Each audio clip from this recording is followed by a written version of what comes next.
નમસ્કાર દોસ્તો, world inbox એકેડેમીના આ ડિજિટલ પ્લેટફોર્મ પર આપ સૌનું હાર્દિક સ્વાગત છે. મિત્રો, આવનારી મુખ્ય પરીક્ષાઓને ધ્યાને રાખીને આપણે જે સંવાદ શ્રેણી ચાલુ કરેલી છે એ સંવાદ શ્રેણી અંતર્ગત આજે એક નવો સેશન લઈ અને તમારી સમક્ષ હાજર થયેલું છે. મિત્રો, આ સંવાદ શ્રેણી અંતર્ગત આપણે વર્તમાનમાં જે પણ કરંટમાં મુદ્દા છે જે મુખ્ય પરીક્ષાને અનુરૂપ ધ્યાને લઈ અને પૂછી શકાય છે એ પ્રકારના તમામ મુદ્દા કવર કરવાનો પ્રયાસ કર્યો છે. તથા આ શ્રેણી અંતર્ગત અગાઉ લઈ લેલા જે સેશન છે એ પણ તમે જોઈ શકો છો. આજનો જે મુદ્દો છે મિત્રો એ સ્વાસ્થ્ય સાથે જોડાયેલો છે. તમે જાણો છો સિવિલ સેવામાં સ્વાસ્થ્યને લઈને ઘણા બધા પ્રશ્નો અગાઉ પણ પૂછાઈ ગયેલા છે અને ભવિષ્યમાં પણ પૂછ્યા છે. તો વર્તમાનમાં કઈ બાબતને લઈ અને આ સ્વાસ્થ્ય ક્ષેત્ર ચર્ચામાં છે એ પણ જોઈશું. તો જોઈએ આજનો મુદ્દો મિત્રો. આજનો જે મુદ્દો છે મુખ્ય રીતે એ AMR ઉપર છે. હવે AMR શું છે એ પણ થોડું જોઈએ. તો AMRનું ફૂલ ફોર્મ છે મિત્રો એન્ટી માઇક્રોબિયલ રેઝિસ્ટન્સ, AMR. તો સૌથી પહેલાં તો એ જોઈએ કે AMR એ ચર્ચામાં શા માટે છે, કઈ બાબતને લઈને AMR ચર્ચામાં છે, અને પછી એના વિરોધ રોકવા માટેના કયા કયા પ્રયાસો કરવા જોઈએ એ જોઈશું. તો સમાચારમાં કયા કારણોથી છે. હવે AMR એટલા માટે મિત્રો કારણોમાં છે કે AMRને લઈને એક શોધ થયેલી છે. અમેરિકા અને કેનેડાએ આર્ટિફિશિયલ ઇન્ટેલિજન્સ, આ AIનો મિનિંગ છે આર્ટિફિશિયલ ઇન્ટેલિજન્સ મિત્રો. તાજેતરમાં પ્રધાનમંત્રી મોદી AIનો ફૂલ ફોર્મ આપ્યું હતું America and India. America and India. તમે જાણતા હશો હાલમાં જે સ્ટેટ વિઝિટ થઈ પ્રધાનમંત્રી મોદીની એમાં એમણે ફૂલ ફોર્મ કંઈક આવું આપેલું. પણ આપણે આજે જે ભણવા જઈ રહેલા છે એમાં AIનો મતલબ છે આર્ટિફિશિયલ ઇન્ટેલિજન્સ. હવે આ આર્ટિફિશિયલ ઇન્ટેલિજન્સનો ઉપયોગ કરીને એક દવા તૈયાર કરેલી છે અને એ દવા જે છે એ એન્ટી માઇક્રોબિયલ રેઝિસ્ટન્સમાં ઉપયોગી છે. AMR એન્ટી માઇક્રોબિયલ રેઝિસ્ટન્સમાં ઉપયોગી છે અને એ જે દવા છે એ એન્ટીબાયોટિક દવા છે. હવે એન્ટીબાયોટિક દવા શું છે, એન્ટી માઇક્રોબિયલ રેઝિસ્ટન્સ શું છે એ પણ આગળ ભણશું. અને સાથે સાથે એક નવો કોન્સેપ્ટ છે કે સુપર બગ. આ સુપર બગને મારવા માટે આ એન્ટીબાયોટિક દવા ઉપયોગી છે.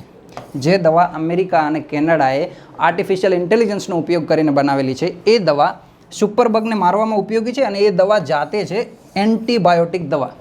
તો હવે એન્ટીબાયોટિક દવા શું છે, સુપર બગ શું છે એ આગળ જોઈએ. તો સૌથી પહેલાં જોઈએ મિત્રો કે સુપર બગ શું છે. તો સુપર બગ એ કોઈ પણ પરજીવી હોઈ શકે મિત્રો. એ બેક્ટેરિયા હોઈ શકે, એ વાયરસ હોઈ શકે, અથવા તો ફુંગી હોઈ શકે કે ફંગસ હોઈ શકે. આ પ્રકારનું કોઈ પણ પરજીવી હોઈ શકે, સૂક્ષ્મ જીવ હોઈ શકે. અને એ પ્રકારનો જીવ હોય કે જેની સામે કોઈ પણ દવા જે છે એ અવરોધી ના શકે, એને કોઈ રોકી ના શકતી હોય, કોઈ પણ દવા એની ઉપર કોઈ અસર ના કરતી હોય, એ પ્રકારનો કોઈ જીવ હોય પરજીવી. તો એ જીવને આપણે શું કહીશું, સુપર બગ.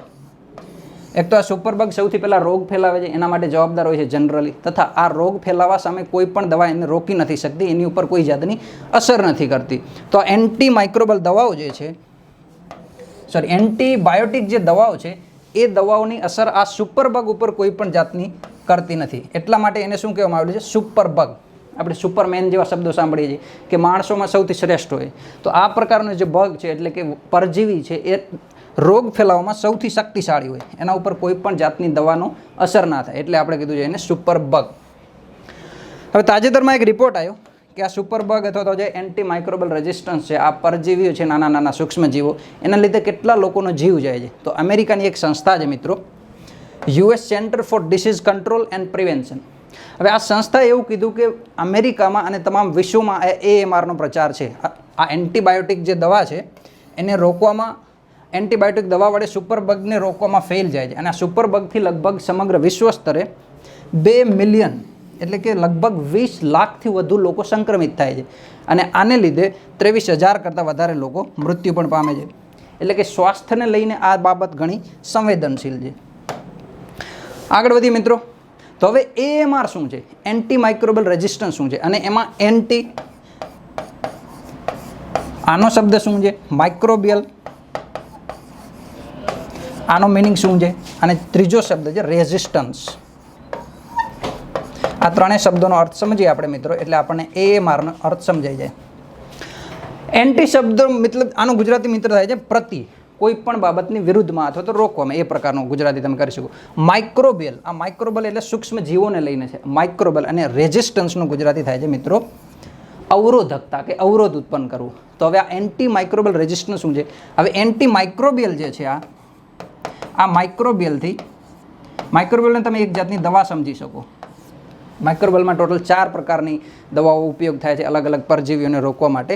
એમાંથી એક છે એન્ટી માઇક્રોબિયલ. હવે એન્ટી માઇક્રોબિયલનો મૂળભૂત ઉપયોગ શું છે? તો એક તો સંક્રમણ ફેલાતો રોકવા માટે.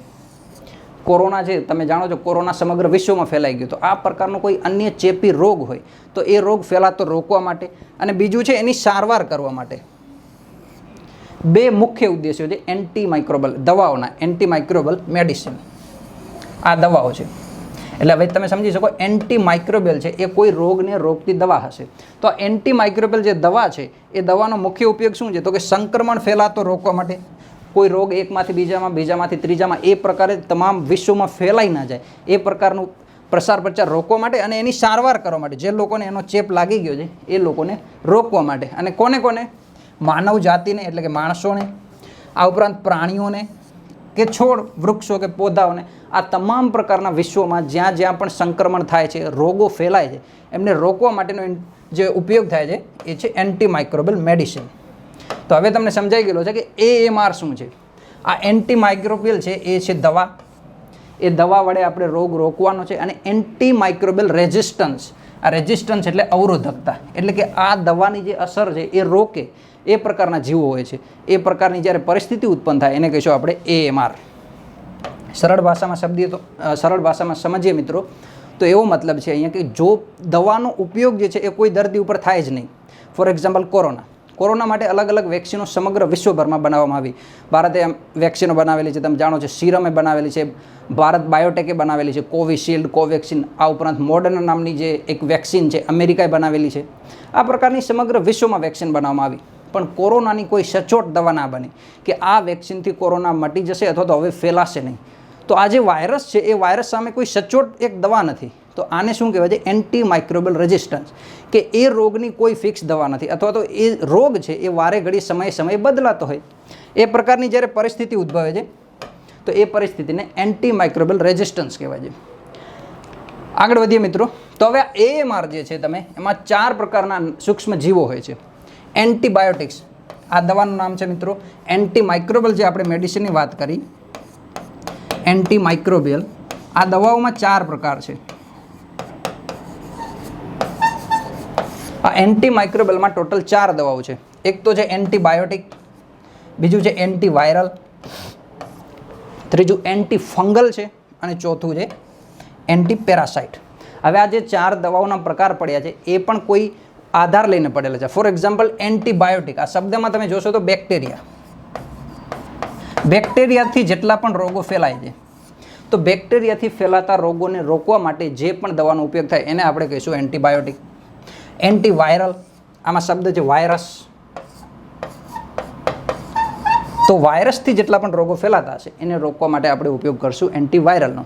હવે તમે જાણો છો કે GPSCએ ભૂતકાળમાં એક મુખ્ય પરીક્ષામાં પ્રશ્ન પૂછેલો છે કે બેક્ટેરિયા અને વાયરસ વચ્ચે તફાવત શું છે. તો આ પ્રકારના જ્યારે પ્રશ્નો આવે છે મિત્રો તો એ કરંટના સંદર્ભમાં હોય છે. ફોર એક્ઝામ્પલ વર્તમાનમાં કોઈ મુદ્દો ચર્ચામાં હોય તો આ મુદ્દામાં લઈને જ્યારે મુદ્દો ચર્ચામાં હોય ત્યારે એ મુદ્દાને લઈને મુખ્ય પરીક્ષામાં પ્રશ્નો આવી જાય. વાયરસ તમે જાણો છો કે કોરોનાને લઈને ઘણા બધા વાયરસો વિશ્વભરમાં ફેલાઈ ગયા હતા. ડેલ્ટા વાયરસ, ઓમિક્રોન વાયરસ, આ અલગ અલગ વાયરસો સમગ્ર વિશ્વમાં કોરોના ફેલાવે છે. તો હવે એ વાયરસને લીધે હતો. કોઈ અન્ય રોગ હોય જે બેક્ટેરિયાને લીધે ફેલાતો હોય, તો આવા જ્યારે ચર્ચામાં હોય મુદ્દા તો એને લઈને મુખ્ય પરીક્ષામાં પ્રશ્નો આવે. ત્રીજું છે મિત્રો એન્ટી ફંગલ. હવે ફંગસ શબ્દથી તમે બધા પરિચિત હશો.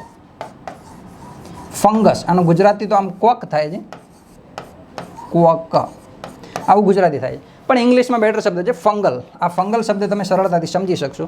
જ્યારે કોરોનાનો કહેર સમગ્ર ભારતમાં હતો, ખાસ કરીને 2021માં જે ઓમિક્રોન વાયરસથી ફેલાયેલો, તો એમાં તમે જાણ્યું હશે કે બ્લેક ફંગસ નામનો એક રોગ થયેલો હતો. લોકોના જડબા છે, અલગ અલગ પ્રકારના જે હાડકાઓ છે એ ખવાઈ જતા હતા. આ જે રોગ હતો એ ફંગલને લીધે થયેલો હતો મિત્રો. તો ફંગલને લીધે જે રોગ થયો તો એ પ્રકારના રોગોને અટકાવવા માટે આપણે યુઝ કરશું એન્ટી ફંગલ દવાનો. તો એ દવા પણ એન્ટી માઇક્રોબિયલ દવાનો જે એક પાર્ટ છે. આ ઉપરાંત એન્ટી પેરાસાઇટ. પેરાસાઇટ એટલે પરજીવી, કોઈ પણ અન્ય સૂક્ષ્મ જીવો હોય કે જેને લીધે રોગ ફેલાતા હોય, તો એ રોગને રોકવા માટે પણ આપણે જે છે એ એન્ટી પેરાસાઇટ નામની દવાનો ઉપયોગ કરશું. અને આ તમામ દવાઓનો જે સમૂહ છે એ સમૂહને આપણે મિત્રો ઓળખીએ છીએ એન્ટી માઇક્રોબિયલ મેડિસિન્સ.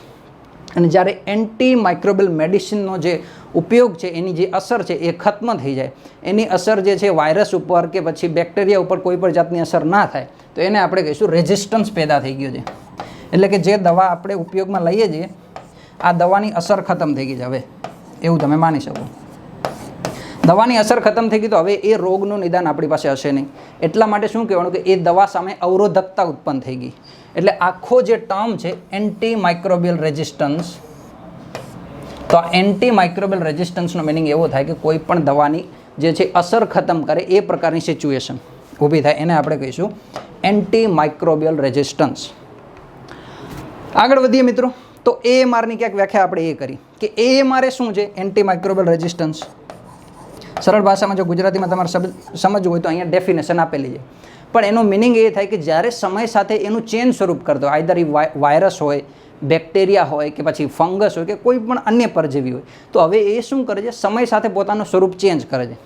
ધારો કે 2020માં જે કોરોના આવ્યો એ આ પ્રકારનો હતો શેપમાં, એક્ઝેક્ટલી આ પ્રકાર નથી, તમને સમજાવવા માટે જસ્ટ કહું છું કે ધારો કે આ પ્રકારનો કોઈ પેરાસાઇટ હતો, વાયરસ હતો, તો એના માટે આપણે એક મેડિસિન બનાવી એ.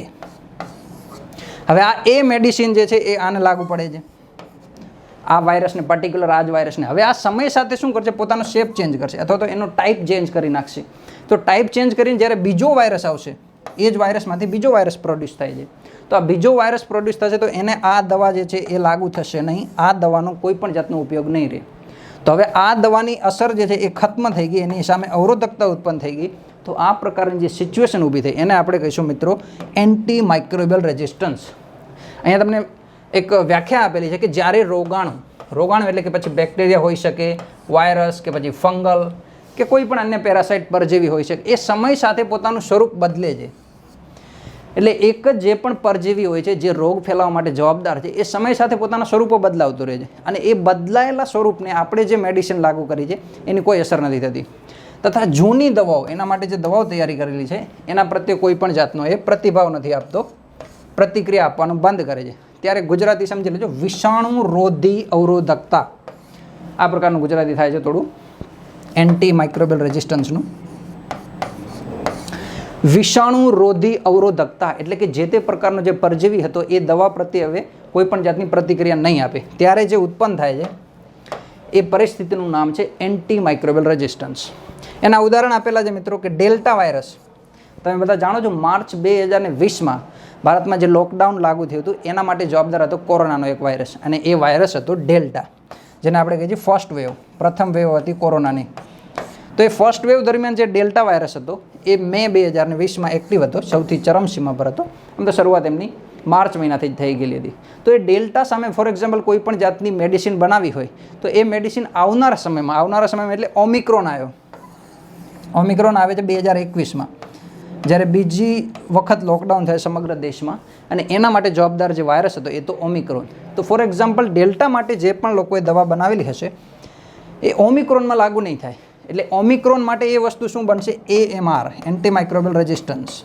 એટલે કે હવે જે જૂની દવા તમે લોકોએ ડેલ્ટા માટે તૈયાર કરેલી હતી એનો ઇફેક્ટ ઓમિક્રોન ઉપર કોઈ પણ જાતની નહીં હોય. આગળ વધીએ મિત્રો, તો હવે AMR આપણે સમજી લીધું કે કોઈ પણ દવા પ્રત્યે અવરોધકતા ઉત્પન્ન થઈ જાય અથવા તો એની અસર જે છે એ રોગ ઉપર કોઈ થતી નથી. તો આ પરિસ્થિતિ શા માટે ઉદ્ભવે છે? શા માટે એક દવા એક રોગને ખત્મ કરતી હોય છે અને અમુક સમય સાથે એ રોગ સ્વરૂપ બદલતા એના પછી એની કોઈ અસર નથી થતી? એના કયા કયા કારણો છે? તો એ કારણો જોઈએ મિત્રો. તો સૌથી મોટો જે કારણ છે એ મિત્રો એન્ટીબાયોટિકનો વધુ ઉપયોગ અને બિનજરૂરી ઉપયોગ.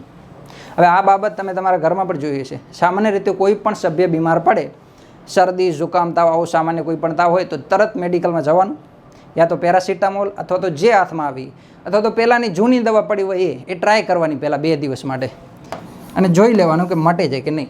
તો આ જે પદ્ધતિ છે, ટેકનિક છે, એની કોઈ જરૂર નથી હોતી. ખરેખર તો તમને કયો રોગ થયેલો છે એ તમને જાણ નથી અને તરત તમે કોઈ પણ દવા ગળી જાઓ છો, ઇન્ટેક કરો છો. તો આ બિનજરૂરી જે ઉપયોગ છે ને મિત્રો, એને લીધે જે છે એ વાયરસો પોતાના સ્વરૂપ ચેન્જ કરતા હોય છે સમય સાથે.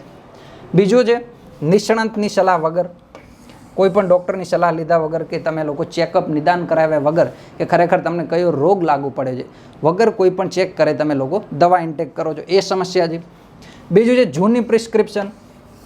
2 વર્ષ પહેલાં કોઈ તાવ આવ્યો હોય, એ તાવ આપણે નિદાન ચેક કરાવી હોય અને એની પ્રિસ્ક્રિપ્શન ઉપર હાલમાં તમે દવા લઈ લો, આ પ્રકારની. આ ઉપરાંત જાતે દવા લેવી. ઘણા લોકોને એવું કે ભાઈ મારામાં ડૉક્ટર જેટલું નોલેજ છે, બેઝિક નોલેજ મારી પાસે પણ છે, એ પ્રકારના લોકો જે છે એ જાતે પણ દવા લેતા હોય છે. અથવા તો પરંપરાગત નુસ્ખાઓ એટલે કે ઉકાળાઓ પીવા અને આ પ્રકારની જે આયુર્વેદિક પદ્ધતિઓ અપનાવી અને રોગની સારવાર ઘરે બેઠા કરતા હોય. ઘણી વખત આ પ્રકારના જે નુસ્ખાઓ છે એ સ્વાસ્થ્યને ખૂબ હાનિ પહોંચાડતા હોય છે અને એને લીધે પણ એન્ટીમાઇક્રોબિયલ રેઝિસ્ટન્સ પેદા થઈ શકે. જો મિત્રો આ જે કારણો છે એ તમારે એન્ટીમાઇક્રોબિયલ રેઝિસ્ટન્સમાં તો લખવાના જ છે, પણ અન્ય જગ્યાએ પણ ઉપયોગમાં લેવાના છે. ફોર એક્ઝામ્પલ, તમે જ્યારે પણ વિશ્વ સ્વાસ્થ્ય કે ભારત સમક્ષ વિશ્વ સ્વાસ્થ્ય સમક્ષ સમસ્યાઓ લખતા હોય અથવા તો ભારતમાં જે છે એ હેલ્થ સેક્ટર સામે કઈ સમસ્યાઓ છે આ વસ્તુ લખતા હોય, તો એસે લખતા હોય કે જીએસનો પ્રશ્ન લખતા હોય. આ બધી સમસ્યાઓ સ્વાસ્થ્ય સામે છે જ. આ માત્ર એન્ટીમાઇક્રોબિયલ રેઝિસ્ટન્સ સામેની સમસ્યાઓ નથી, પણ હાલમાં જે ભારતમાં હેલ્થ સ્વાસ્થ્યની સામે જેટલા પણ પડકારો છે એમાં પણ આ મુદ્દાઓ આવશે. એટલે આ ટેકનિકનો તમારે ઉપયોગ કરવાનો છે હેલ્થમાં ગમે ત્યારે પણ ટેકલ કરો છો પ્રશ્નોને ત્યારે. જો જીપીએસસીમાં જનરલી તમે મુખ્ય પરીક્ષાઓ લખતા હશો તો ત્યારે સીધા પ્રશ્નો આવે એ પ્રકારની સંભાવના ખૂબ ઓછી છે. તમારે ટુ ધ પોઈન્ટ પ્રશ્ન વાંચવાનો છે, એનો મિનિંગ સમજવાનો છે અને ક્વેશ્ચનની ડિમાન્ડ શું છે એ સમજવાની છે અને એને એકોર્ડિંગ તમે પ્રશ્નનો જવાબ લખશો. તો એ પ્રકારનો જ્યારે જવાબ લખતા હો અને કોઈ હેલ્થનો મુદ્દો હોય અને સમસ્યાઓ તમને પૂછી હોય તો એમાં પણ તમે આ સમસ્યાઓનો ઉપયોગ જરૂરથી કરી શકો. આ ઉપરાંત એન્ટીબાયોટિક સુધી સરળ પહોંચ. આમ તો સૌથી મોટો મુદ્દો આ છે કે આપણી પહોંચ છે સરળ, ગમે ત્યારે જઈ અને મેડિકલ જાઓ, તમારે જે દવા જોઈએ એ તમે લઈ શકો. પેરાસિટામોલ જતી તો એ લઈ શકો. એટલે ઉપલબ્ધતા છે તો લોકો એનો ઉપયોગ કરશે. તો આ પણ એક સમસ્યા છે અને એને લીધે પણ એન્ટીમાઇક્રોબિયલ રેઝિસ્ટન્સ છે એ દિવસે દિવસે વધતો જાય છે. આ ઉપરાંત રૂઢિગત માન્યતાઓ. હવે આ રૂઢિગત માન્યતાઓમાં સામાજિક અને ધાર્મિક તમામ પ્રકારની આવે. અહીં ઉદાહરણ લખેલું છે કે સમૂહ સ્નાન.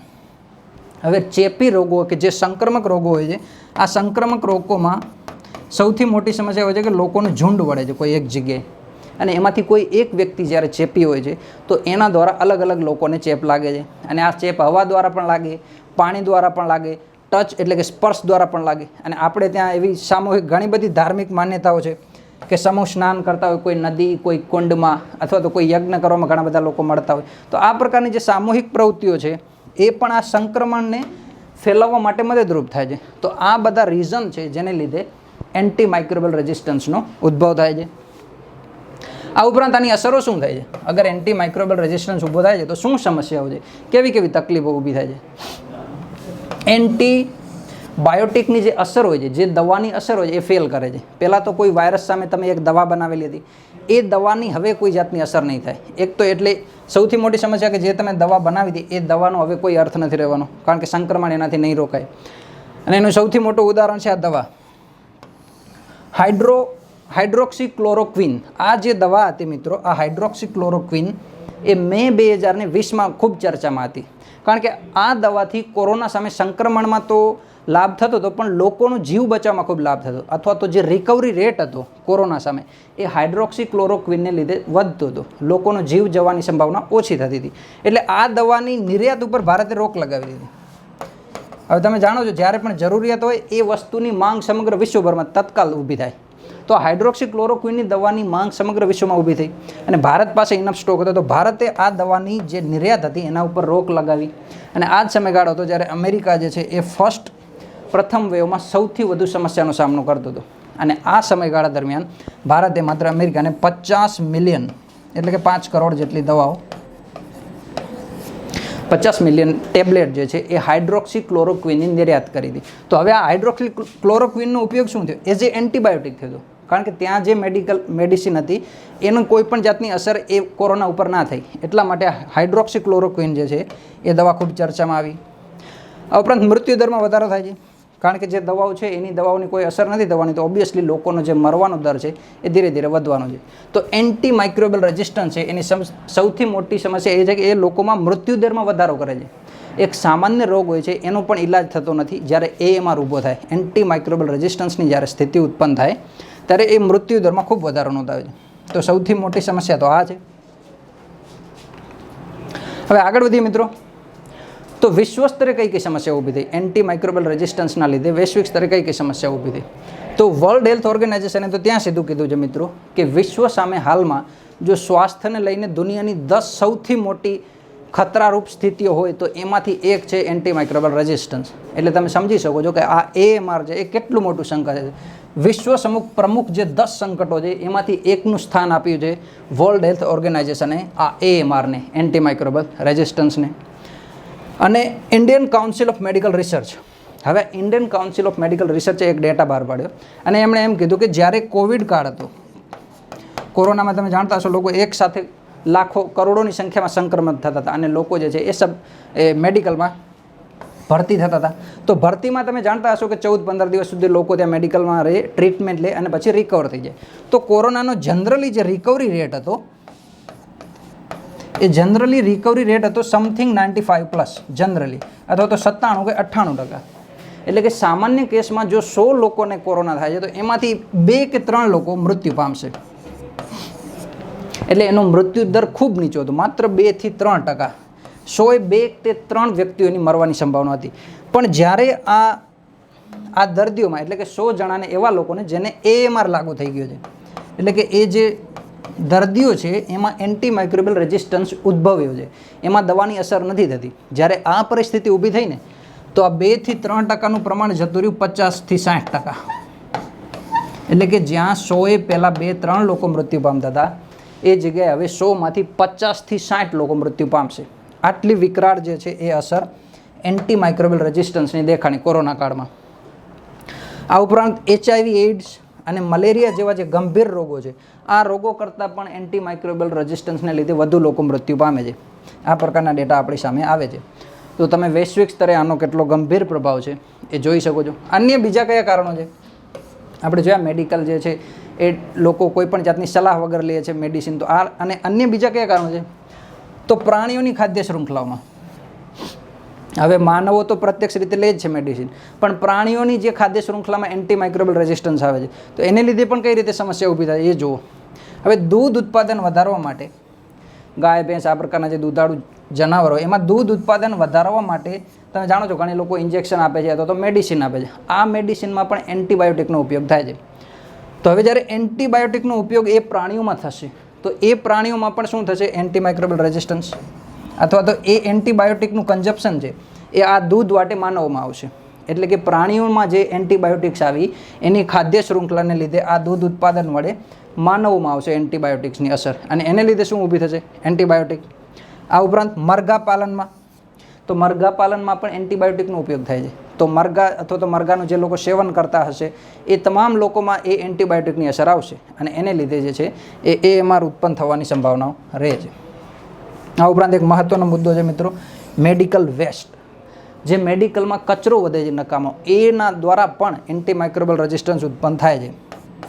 હવે આ AMR કઈ રીતે ઉત્પન્ન થાય છે જુઓ તમે. આ બાયોમેડિકલ જે વેસ્ટ છે એ ભારતમાં લગભગ વર્ષે 56,000 ટન જેટલો 56,000 ટન જેટલો કચરો વર્ષે ભારતમાં મેડિકલ વેસ્ટ હોય છે. અને આ મેડિકલ વેસ્ટ જનરલી જે છે એ લોકો કોઈ જગ્યાએ સ્ટોર કરતા હોય છે અને ઘણી બધી મેડિકલમાંથી બહાર ફેંકી પણ દેવામાં આવતો હોય.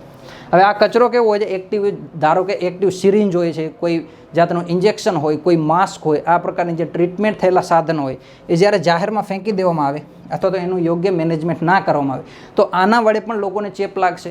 અથવા તો કોઈ દવા છે જેની એક્સપાયરી ડેટ આવી ગયેલી છે, જનરલી આપણે પણ એવું જ કરતા હોઈએ છીએ કે દવા આપણે લીધી અને એ દવા પછી ફેંકી દીધી. જો તમે ના ખાધી ઇનફ તો પછી બહાર ફેંકી દેવામાં આવે છે. તો આ ફેંકી દીધેલી દવાથી પણ શું થશે? દવા ફેંકી દેવામાં બહાર જશે તો એ કોઈને કોઈ ખાદ્ય શૃંખલામાં આવશે, યા તો કોઈ એને જીવ ખાઈ જશે અથવા તો જનાવર કે કોઈ પણ ખાશે તો એ ફરીને એ માનવમાં આવશે. તો આ પ્રકારની દવાઓને લીધે પણ શું થાય છે? બાયોમેડિકલ વેસ્ટ ઊભો થાય અને એને લીધે એન્ટી માઇક્રોબિયલ રેઝિસ્ટન્સ ઊભો થાય છે. વૈશ્વિક સ્તરે રોકવાના પ્રયાસ શું કર્યા? હવે આપણે જોઈ લીધું કે એન્ટી માઇક્રોબિયલ રેઝિસ્ટન્સ એ માનવ જાત સમક્ષ સંકટ છે સૌથી મોટો. તો એ સંકટને રોકવા માટે કયા કયા પ્રયાસો કરે છે? ભારતે શું કરેલા છે, વિશ્વે શું કરેલા છે એ પણ જોઈએ. તો વર્લ્ડ હેલ્થ ઓર્ગેનાઇઝેશને સૌથી પહેલાં એની પહેલ કરેલી છે વર્ષ 2015માં, અને એણે ગ્લોબલ એક્શન પ્લાન, એક વિશ્વ સ્તરે એક પ્લાન રજૂ કર્યો છે. એના અંતર્ગત એમણે મુખ્ય 5 કાર્યો કર્યા. આ ગ્લોબલ એક્શન પ્લાન જે છે એ પ્લાન અંતર્ગત મુખ્ય 5 કાર્યો કરે. એ 5 કાર્યો કયા છે? પહેલાં તો જાગૃતતા, એટલે લોકોને ખબર જ નથી કે એન્ટી માઇક્રોબિયલ રેઝિસ્ટન્સ શું છે. તો પહેલાં તો લોકોને જણાવો કે AMRથી શું સમસ્યા થાય છે અને તમે લોકો જે પ્રિસ્ક્રિપ્શન વગર દવા લ્યો છો એનાથી કયા કયા પ્રકારે રોગો ઉત્પન્ન થઈ રહ્યા છે, એ પ્રકારની જાગૃતતા લોકોને આપવી કે અજાણતા થયેલી ભૂલથી કેટલી મોટી સમસ્યા ઊભી થઈ રહી છે.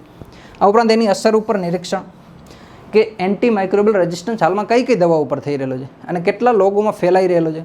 તમે જાણતા હશો કે કાર્બોપેનિમ, આ કાર્બોપેનિમ નામની એક દવા છે, આ પણ એક એન્ટીબાયોટિક છે. આ કાર્બોપેનિમ નામની દવા ઉપર એન્ટી માઇક્રોબિયલ રેઝિસ્ટન્સ ઊભો થઈ ગયો. તો એમ્સે કીધું કે હવે ભારતમાં જેટલા પણ દર્દીઓ હશે કે જે સંક્રમિત થયેલા હશે એના માટે આ કાર્બોપેનિમનો હવે કોઈ ઉપયોગ નથી. ઘણા બધા રિસર્ચ અને ડેવલપમેન્ટ પછી આ દવા ઉત્પન્ન થતી હોય છે અને આ પ્રકારની દવા જ્યારે નિરર્થક નીવડે છે તો ઘણી બધી સમસ્યાઓ ઊભી થાય. આ ઉપરાંત વર્લ્ડ હેલ્થ ઓર્ગેનાઇઝેશન એમ કીધું કે જે એન્ટીબાયોટિક છે ઉપલબ્ધ બજારમાં, માર્કેટમાં અથવા તો મેડિકલમાં કે કોઈ પણ સ્તરે, એને વર્ગીકૃત કરી નાખો 4 ક્ષેત્રમાં: એક્સેસ, રિઝર્વ, વોચ અને ડિસ્કરેજ. આ પ્રકારનું 4 અલગ અલગ ક્ષેત્રોમાં એનું વર્ગીકરણ કરી નાખો. ફોર એક્ઝામ્પલ, આટલી સ્ટોકમાં જથ્થો છે તો આનું વર્ગીકરણ કરી નાખો કયા કયા બેઝિસ ઉપર. તો પહેલાં એક્સેસ, પછી રિઝર્વ, પછી વોચ અને ડિસ્કરેજ. આ અલગ અલગ 4 શ્રેણી બનાવી નાખો અને આ શ્રેણીમાં કઈ કઈ દવા રાખવાની. તો એ શ્રેણી જે છે એટલે કે એક્સેસ જે શ્રેણી છે એ પ્રાથમિક સારવારમાં જરૂરી હોય, એટલે કે કોઈ શરદી, ખાંસી કે તાવ, બેઝિક પેરાસિટામોલ એ પ્રકારની દવા. તો પ્રાથમિક સારવારમાં જે જરૂરી હોય ને એ દવાઓ તમામ પ્રકારની એ એક્સેસ શ્રેણી અંતર્ગત રાખવું. અને આની જે છે એ લોકો સુધી સરળ પહોંચવી જોઈએ, એટલે કે લોકો સરળતાથી એ દવા ક્યાંય પણ મેળવી શકે તો કોઈ સમસ્યા નથી. એ પ્રકારનું એક ગ્રુપ બનાવો. બીજું રાખો રિઝર્વ. આ રિઝર્વમાં શું કીધું છે? તો રિઝર્વ જે છે એ ગંભીર દવાઓ, મતલબ કે ગંભીર જે રોગ થતા હોય, ગંભીર રોગના નિવારણમાં જે જરૂરી હોય એ પ્રકારની દવાઓનો તમે એક અલગ સેટ બનાવો, રિઝર્વ. અને એનો જે છે એ જથ્થો સંગ્રહિત રાખો કોઈ પણ સરકારી દવાખાનામાં કે કોઈ પણ એક પ્રકારની ઓથોરિટીની છે કે ક્યાં કયા લોકો વાપરી રહ્યા છે કે જેનાથી તમારી પાસે ડેટા રહે કે આટલા આટલા લોકોએ આ રિઝર્વ કેટેગરીની દવાનો ઉપયોગ કરેલો છે. ત્રીજો છે વોચ. હવે વોચમાં એવું કીધું છે કે આ દવાઓ જે છે એ સામાન્ય રીતે AMR પ્રત્યે સૌથી વધુ સંવેદનશીલ હોય છે. એટલે વોચમાં એવી દવાઓ રાખો કે જેનો જથ્થો સીમિત જ હોવો જોઈએ. તમામ લોકોને આ દવાની જરૂર હોતી નથી. જેને શરદી ખાંસી થઈ ગઈ હોય એને આવી દવા ઉપયોગ કરવાની જરૂર નથી. તો આનો જથ્થો તમે લોકો સીમિત રાખો અને એ પણ ડેટામાં કે કયા લોકો યુઝ કરી રહ્યા છે એ તમામ પ્રકારનો ડેટા હોવો જોઈએ. અને ચોથો જે ગ્રુપ છે મિત્રો એ છે ડિસ્કરેજ્ડ. તો આ પ્રકારની જે દવાઓ છે એ દવાનો ઉપયોગ પ્રતિબંધિત કરી દો, ઉપયોગ જ નહીં કરવાનો. એ પ્રકારના 4 અલગ અલગ પાર્ટ પાડી દો, ડિવાઈડ કરી દો. એ પ્રકારના સજેશન આ ગ્લોબલ એક્શન પ્લાન અંતર્ગત વર્લ્ડ હેલ્થ ઓર્ગેનાઇઝેશને આપ્યા. આ ઉપરાંત ઉચિત ઉપયોગ, એટલે કે જ્યાં જરૂરી હોય એ જ સ્થળે એનો જે છે એ તમે ઉપયોગ કરો. આગળ વધીએ તો ચોથી ભલામણ મિત્રો વર્લ્ડ હેલ્થ ઓર્ગેનાઇઝેશને એ પ્રકારની કરી નેશનલ એક્શન પ્લાન અંતર્ગત કે 2017 સુધીના વર્ષમાં તમામ રાષ્ટ્રોએ નેશનલ એક્શન પ્લાન એક તૈયાર કરી દેવો. જે પ્રમાણે વર્લ્ડ હેલ્થ ઓર્ગેનાઇઝેશને 2015માં એક પ્લાન તૈયાર કર્યો કે ભાઈ એન્ટી માઇક્રોબિયલ રેઝિસ્ટન્સ છે તો એને આપણે કઈ રીતે રોકવાનો છે, એન્ટીબાયોટિકનો દવાનો જે છે એ વર્ગીકરણ કરી નાખશું. આ પ્રકારનો જે નેશનલ એક્શન પ્લાન કર્યો, આ પ્રકારનો પ્લાન 2017 સુધીમાં અન્ય રાષ્ટ્રોએ કરવો, પણ વિશ્વના અલગ અલગ દેશોએ આ પ્રકારનો એક પ્લાન તૈયાર કરવો. આ ઉપરાંત 2015માં એક ગ્લાસ નામની પહેલ પણ વર્લ્ડ હેલ્થ ઓર્ગેનાઇઝેશને શરૂ કરી હતી. એનું ફૂલ ફોર્મ આ પ્રમાણે છે કે global anti microbial resistance and use surveillance system 2015. તો આ પ્રકારના જે છે એ 5 કાર્યો વર્લ્ડ હેલ્થ ઓર્ગેનાઇઝેશને કર્યા આ AMRને રોકવા માટે. તો ભારત સામે કયા કયા પડકારો છે? AMR જે છે એ વિશ્વ સ્તરે છે તો ભારત સામે પણ હશે ઓબ્વિયસલી. તો ભારત સામે શું છે? તો ભારતમાં તો એક સંક્રમક રોગોનું પ્રમાણ સૌથી વધારે છે, એટલે કે ચેપી રોગો છે એનું પ્રમાણ ભારતમાં ખૂબ વધારે છે ઓલરેડી. અને ચેપી રોગોમાં આ એન્ટી માઇક્રોબિયલ રેઝિસ્ટન્સ ઉત્પન્ન થવાની સંભાવના વધારે છે. આ ઉપરાંત નિમ્ન સ્વાસ્થ્ય ખર્ચ. જો આ મુદ્દો જે છે એ મિત્રો ખરેખર એક ભયજનક મુદ્દો કહી શકાય. તમે સમજી શકો કે સ્વાસ્થ્ય ખર્ચ ભારતમાં કેટલો છે. તો ભારતમાં ટોટલ GDPના સમથિંગ 2.5% લઈ અને 3% જેટલો આ ખર્ચ પણ કેન્દ્ર એકલો નથી. કેન્દ્ર અને રાજ્યો મળીને GDPના 2.5 થી 3%ની સરેરાશમાં ભારત જે છે એ સ્વાસ્થ્ય પાછળ ખર્ચો કરે છે, સમગ્ર રાષ્ટ્ર પાછળ. જ્યારે આ ખર્ચો તમે અમેરિકામાં જોશો મિત્રો તો એ GDPના લગભગ 19%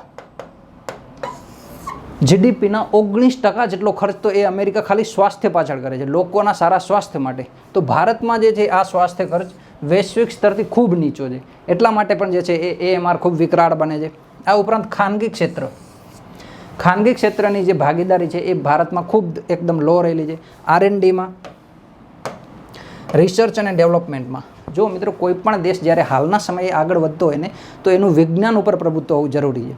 ચાહે આ સ્વાસ્થ્ય ક્ષેત્ર હોય, ડિફેન્સ ક્ષેત્ર હોય, સ્પેસ ક્ષેત્ર હોય કે પછી કોઈ પણ મોડર્ન ટેકનોલોજીના ક્ષેત્ર હોય, સેમિકન્ડક્ટર જેવા ક્ષેત્રો હોય, આ તમામ ક્ષેત્રોમાં કોઈ પણ દેશે જો આગળ વધવું હશે ને તો આ R&Dમાં ખૂબ આગળ વધવું પડશે. એટલે કે R&Dમાં ખૂબ વધારે ખર્ચ કરવો જરૂરી છે, ત્યારે જ કોઈ પણ દેશ જે છે એ વિજ્ઞાન ક્ષેત્રમાં તરક્કી કરી શકે.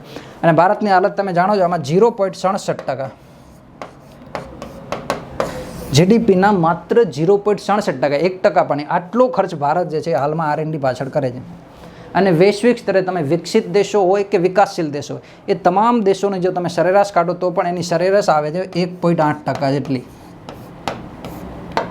એટલે 1.8%ની સરેરાશ હોય તો ભારતનો જે છે એ વૈશ્વિક સરેરાશનો 3જો ભાગનો ખર્ચ છે.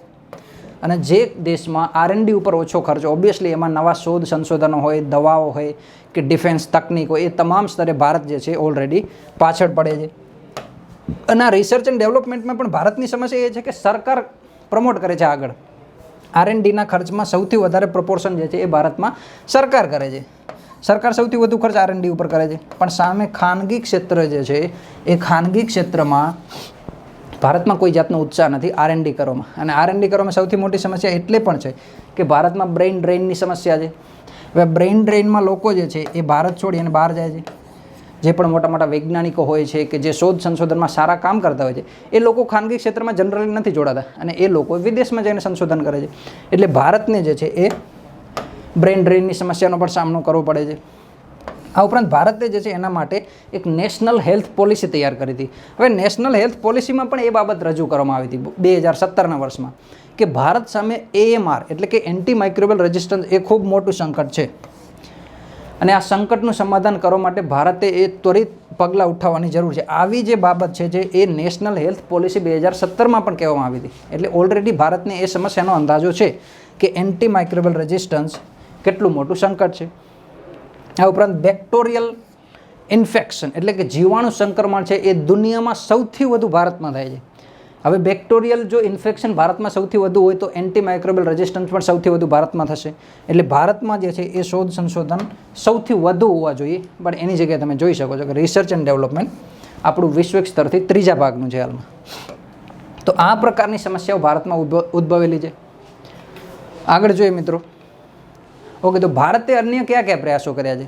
ભારતે પણ જેમ વર્લ્ડ હેલ્થ ઓર્ગેનાઇઝેશને પ્રયાસો કર્યા કે ભાઈ એન્ટી માઇક્રોબિયલ રેઝિસ્ટન્સ રોકવા માટે આપણે એક નેશનલ એક્શન પ્લાન તૈયાર કરી અને એ અંતર્ગત એમણે જે એન્ટીબાયોટિક હતી કે એન્ટીવાયરસ હતી એ તમામ દવાઓને 4 અલગ ભાગમાં વિભાજિત કરી દીધા. તો ભારતે પણ 2017માં નેશનલ એક્શન પ્લાન લાગુ કર્યો વર્લ્ડ હેલ્થ ઓર્ગેનાઇઝેશનની માર્ગદર્શિકા પ્રમાણે. કારણ કે વર્લ્ડ હેલ્થ ઓર્ગેનાઇઝેશને પણ એવું સજેશન કર્યું હતું 2017 સુધીના વર્ષમાં તમામ દેશો છે એ નેશનલ એક્શન પ્લાન તૈયાર કરે. તો ભારતે એ જ વર્ષમાં 2017માં જ એક નેશનલ એક્શન પ્લાન તૈયાર કરે અને એની અંતર્ગત મુખ્ય 6 પ્રાથમિકતાઓ રજૂ કરી. યાદ રાખજો, વર્લ્ડ હેલ્થ ઓર્ગેનાઇઝેશને 5 પ્રાથમિકતાઓ રજૂ કરી હતી, પણ ભારતે જે છે એ 6 પ્રાથમિકતાઓ રજૂ કરી. અને એમાં કયા છે તો શિક્ષા, સંચાર અને પ્રશિક્ષણ, અને ટૂંકમાં કહી તો IEC. અને IEC એપ્રોચ પણ કહેવામાં આવે છે. એટલે કે ઇન્ફોર્મેશન, એજ્યુકેશન અને કોમ્યુનિકેશન.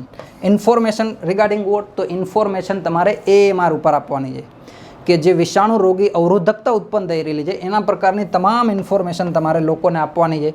એના અનુગત તમારે તમામ શિક્ષા લોકોને આપવાની છે. આ ઉપરાંત સંચાર, સોશિયલ મીડિયાનો પ્રચાર જે અત્યારે વિશ્વ સમક્ષમાં છે, તો સમગ્ર વિશ્વમાં એની નોંધ લેવાવી જોઈએ કે એન્ટી માઇક્રોબિયલ રેઝિસ્ટન્સ કયા કયા ક્ષેત્રોમાં હાલમાં વધી રહ્યો છે. આ ઉપરાંત પ્રશિક્ષણ કે કઈ રીતે રોકવો જોઈએ, કયા કયા સ્ટેપ ન ઉઠાવવા જોઈએ કે જેથી કરી અને એન્ટી માઇક્રોબિયલ રેઝિસ્ટન્સ આગળ ન ફેલાય.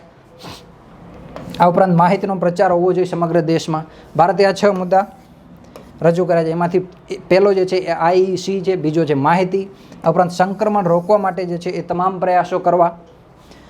એન્ટીબાયોટિકનો ઉચિત ઉપયોગ, જે વર્લ્ડ હેલ્થ ઓર્ગેનાઇઝેશને એના નેશનલ એક્શન પ્લાનમાં એક મુદ્દો રાખેલો હતો કે ઉચિત ઉપયોગ કરવો, એ સેમ મુદ્દો ભારતે પણ રાખ્યો છે કે ભારત પણ એવું ઈચ્છે છે કે જે એન્ટીમાઇક્રોબિયલ મેડિસિન છે એનો ઉપયોગ સીમિત થાય, જરૂરિયાત પૂરતો થાય. અને ભારતે જેમ કીધું કે રિસર્ચ એન્ડ ડેવલપમેન્ટ ઉપર હવે ખર્ચ વધારશે, એવું ભારતે નેશનલ એક્શન પ્લાનની એક ભલામણમાં કીધેલું છે કે એન્ટીમાઇક્રોબિયલ રેઝિસ્ટન્સ જે વધી રહેલો છે એની ઉપર હવે નવા શોધ સંશોધન ભારત કરશે. અને એશિયા ક્ષેત્રમાં તેમજ સમગ્ર વિશ્વ સ્તરે ભારત જે છે એ નેતૃત્વ લઈ અને એન્ટીમાઇક્રોબિયલ રેઝિસ્ટન્સ રોકશે. તો આ 6 પ્રાથમિકતાઓ ભારતે રજૂ કરેલી છે નેશનલ એક્શન પ્લાન 2017માં. તો હવે જ્યારે કોઈ મુદ્દો આટલો બધો ચર્ચામાં હોય તો આ નેશનલ એક્શન પ્લાન 2017નો મુદ્દો પણ હાલમાં કરંટમાં હોય તો આપણે જોઈ લેવું જરૂરી છે. કારણ કે મુખ્ય પરીક્ષામાં એવી કમ્પેરિઝન પણ પૂછાય છે કે નેશનલ એક્શન પ્લાન ભારતે રજૂ કર્યો છે અને national action plan world health ઓર્ગેનાઇઝેશને પણ રજૂ કર્યો છે. તો આ તમામ પ્રકારના નેશનલ એક્શન પ્લાન છે એમના શું ઉદ્દેશ્યો હતા અને કયા કયા ક્ષેત્રો ઉપર કાર્ય કરવા માટે ભારતે પ્રણ લીધા છે.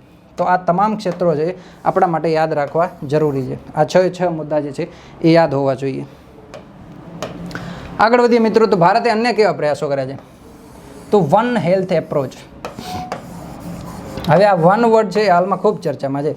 તમે જાણતા છો કે ભારત જ્યારથી G20ની અધ્યક્ષતા લીધેલી છે તો વન વર્લ્ડ વન હેલ્થ, સમગ્ર વિશ્વ એક પરિવાર, વસુધૈવ કુટુંબકમ, આ પ્રકારના તમામ ક્ષેત્રોમાં વન હશે. વન વર્લ્ડ, વન સન, વન ગ્રીડ, આ પ્રકારના તમામ ક્ષેત્રોમાં. તો ભારતે અહીંયા પણ એક એપ્રોચ રાખ્યો છે કે ભાઈ વન હેલ્થ, એક સ્વાસ્થ્ય, સમગ્ર દેશની વાત છે અહીંયા. પછી એ મનુષ્યો હોય, પ્રાણીઓ હોય કે પર્યાવરણ હોય, આ તમામના જે સ્વાસ્થ્યનું છે જતન એક સ્કીમ હેઠળ કરવામાં આવે, એક એપ્રોચ હેઠળ કરવામાં આવે. કારણ શું છે? ફોર એક્ઝામ્પલ એન્ટીમાઇક્રોબિયલ રેઝિસ્ટન્સ છે આ ત્રણેય વસ્તુને લાગુ પડશે.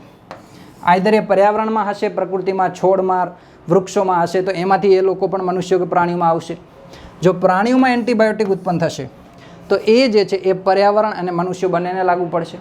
અને મનુષ્યમાં હશે તો ઓબ્વિયસલી એ અન્ય બીજાઓમાં જવાનું છે. તો આને અંતર્ગત ભારતે શું કર્યું છે કે આ તમામે તમામ ત્રણેયનું જે છે એ સંરક્ષણ થાય એ પ્રકારનો પ્રયાસ વન હેલ્થ એપ્રોચ અંતર્ગત ભારત કરશે. તો મિત્રો, એન્ટીમાઇક્રોબિયલ રેઝિસ્ટન્સ રોકવાનો મુખ્ય ઉદ્દેશ એ જ છે કે આ તમામે તમામ જે ક્ષેત્રો છે એને નજર સમક્ષ રાખવામાં આવે કે મનુષ્યમાં કઈ કઈ પ્રકારની એન્ટીમાઇક્રોબિયલ રેઝિસ્ટન્સ ઉદ્ભવી રહેલો છે. પ્રાણીઓમાં તાજેતરમાં જે એક લમ્પી સ્કિન ડિસીઝ હતો, LSD. હવે આ લમ્પી સ્કિન ડિસીઝ છે એ પણ ખૂબ ફેલાણું છે, સંક્રમણ છે, પશુઓથી પશુઓમાં જાય છે. હાલ સુધીમાં એમાં પશુઓથી માનવમાં આવવાના કોઈ પણ કેસ સામે નથી આવ્યા. એટલે તાત્કાલિક ધોરણે જે આ લમ્પી સ્કિન ડિસીઝ છે એ પ્રાણીઓ સામે ખતરો છે, પણ ભવિષ્યમાં આ કોઈ એવા કેસ બની શકે કે મનુષ્યમાં આવે તો એ પણ એક આગળની સમસ્યા ઉત્પન્ન કરી શકે. આ ઉપરાંત મિત્રો, ભારતે બીજા કયા પ્રયાસો કર્યા છે એ જોઈએ.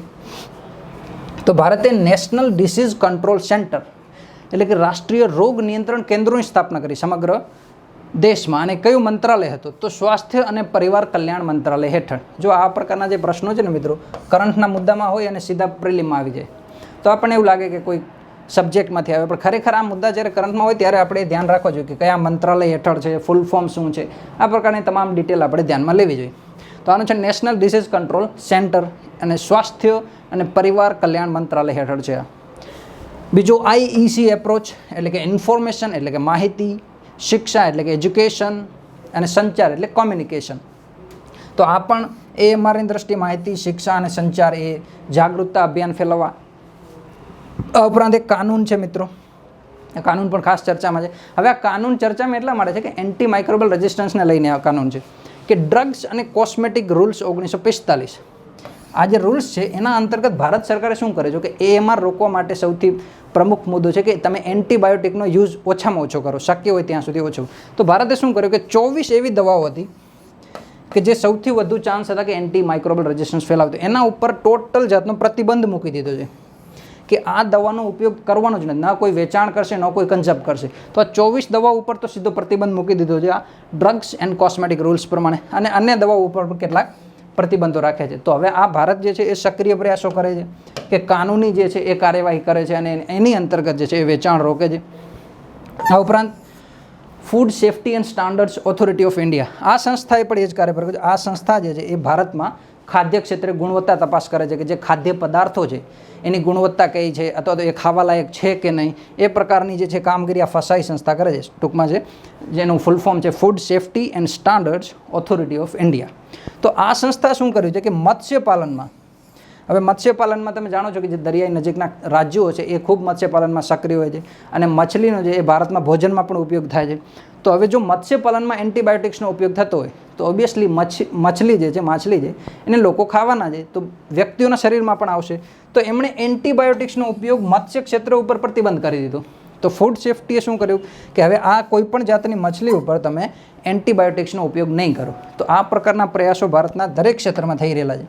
આઈધર આ રૂલ્સ હોય, ડ્રગ્સ એન્ડ કોસ્મેટિક રૂલ્સ હોય કે આ સંસ્થા હોય, એમણે શું કર્યા છે, એન્ટીબાયોટિક્સના વેચાણ રોકાય અથવા તો ટોટલ પ્રતિબંધિત કર્યા છે કે જેથી કરી અને એન્ટીમાઇક્રોબિયલ રેઝિસ્ટન્સ ના ફેલાય મિત્રો.